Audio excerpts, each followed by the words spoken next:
রাজনীতি একটি শব্দ যা আমাদের সমাজ, রাষ্ট্র এবং দেশকে গভীরভাবে প্রভাবিত করে। কিন্তু আসলে রাজনীতি মানে কি? রাজনীতি কি শুধুই ক্ষমতার লড়াই, দুর্নীতি আর স্বার্থপরতা, নাকি এর গভীরে লুকিয়ে আছে মানুষের কল্যাণ, সমাজের উন্নয়ন এবং নেতৃত্বের সৌন্দর্য? আজকে আমরা জানব আসলে রাজনীতি মানে কি। রাজনীতি সম্পর্কে বুঝতে হলে আমাদের তিনটি বিষয় সম্পর্কে জানতে হবে। ১.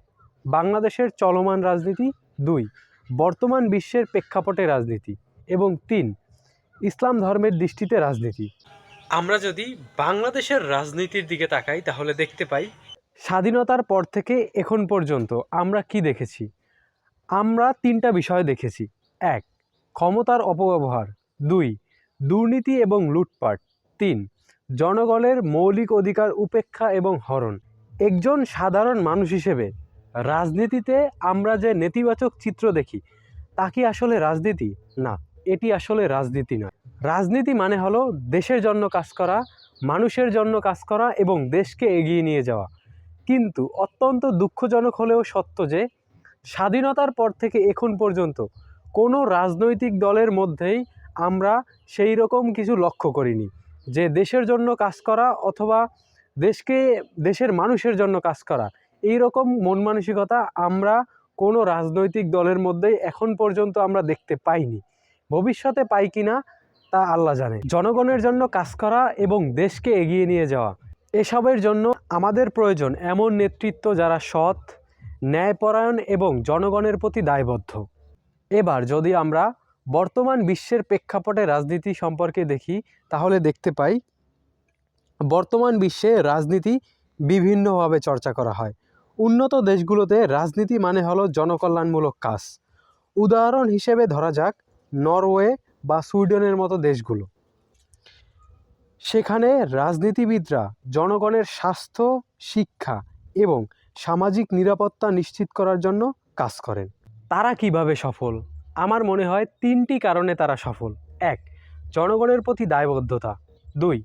সঠিক নেতৃত্বের মাধ্যমে দীর্ঘমেয়াদী পরিকল্পনা বাস্তবায়ন। ৩. দুর্নীতিমুক্ত প্রশাসন। কিন্তু আমাদের দেশে এই তিনটার একটাও কি অস্তিত্ব আছে? নেই। জনগণের প্রতি দায়বদ্ধতা। আমাদের দেশের রাজনীতিবিদরা জনগণের অধিকারের প্রতি খুবই উদাসীন। এমনকি আমাদের দেশে দেখা গেছে আমাদের নিজেদের বাক স্বাধীনতা পর্যন্ত ছিল না। ২. সঠিক নেতৃত্বের মাধ্যমে দীর্ঘমেয়াদী পরিকল্পনা বাস্তবায়ন। আমাদের দেশে রাজনীতিবিদ হতে হলে কোনো যোগ্যতা লাগে না, যে কেউ যে কোনোভাবে রাজনীতিবিদ হতে পারে। এর মাধ্যমে প্রমাণ করে আমাদের দেশের রাজনীতিবিদরা কতটুকু যোগ্যতা সম্পন্ন। এরপরে ৩ নাম্বার জিনিসটা যদি আপনারা দেখেন তাহলে দেখতে পাবেন দুর্নীতিমুক্ত প্রশাসন। আমাদের দেশের প্রশাসনিক ক্ষেত্র সবচেয়ে দুর্নীতিগ্রস্ত। আমাদের দেশের প্রশাসন সবচেয়ে দুর্নীতিবাজ। একটা দেশের প্রশাসন পারে একটা দেশকে সঠিক পথে আগায় নিতে, কিন্তু আমাদের দেশের প্রশাসনরা অত্যন্ত দুর্নীতিবাজ, যার ফলে রাজনীতিবিদ বলেন বা যারাই বলেন তারা খুব সুন্দরভাবে দুর্নীতি লুটপাট করে যেতে পারে।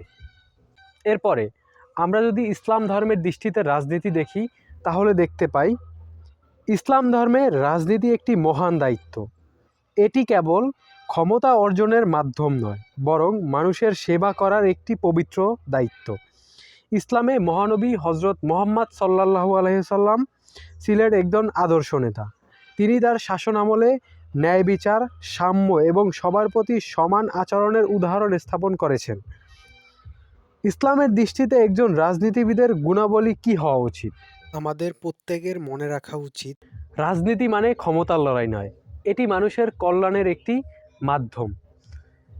ইসলামের শিক্ষা, বিশ্ব রাজনীতি এবং বাংলাদেশের চলমান রাজনীতি অথবা বাংলাদেশের অতীত রাজনীতিকে বিবেচনা করে বা পর্যালোচনা করে আমরা দেখতে পাই আমাদের দেশের নেতৃত্বের মান উন্নত করতে হবে।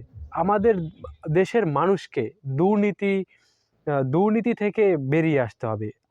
বিশেষ করে আমাদের দেশের রাজনীতিবিদদের এই দুর্নীতি নামক একটা মায়াজাল থেকে, লুটপাট থেকে বেরিয়ে আসতে হবে। জনগণের প্রতি দায়বদ্ধ হতে হবে এবং দেশের উন্নয়নের দিকে মনোযোগ দিতে হবে। আপনাদের কি মনে হয় জানাতে ভুলবেন না। ভিডিওটি যদি ভালো লেগে থাকে তাহলে লাইক, কমেন্ট, শেয়ার করুন এবং অন্যকে দেখার সুযোগ করে দিন। সাবস্ক্রাইব করতে ভুলবেন না। দেখা হবে পরবর্তী ভিডিওতে নতুন একটি টপিক নিয়ে। আল্লাহ হাফেজ।